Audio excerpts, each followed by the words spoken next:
Hi friends, ఒక మంచి spongy cake అయితే చూపిస్తున్నాను. వీడియోని ఎక్కడ స్కిప్ చేయకుండా ఎండింగ్ వరకు చూడండి. నేను మ్యారీగోల్డ్ బిస్కెట్ తో చూపిస్తున్నాను. స్పాంజీగా చాలా బాగుంటుంది.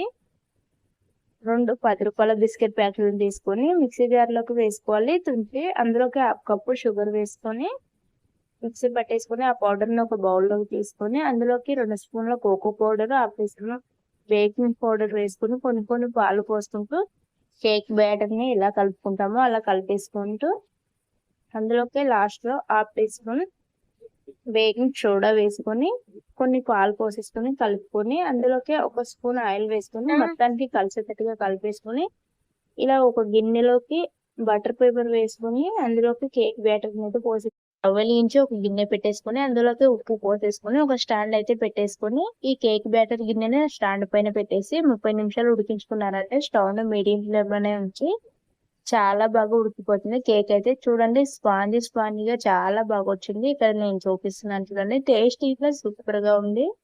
మీరు ఇలా ట్రై చేయండి. మీరు ట్రై చేస్తే మీకు ఎలా వచ్చిందో కామెంట్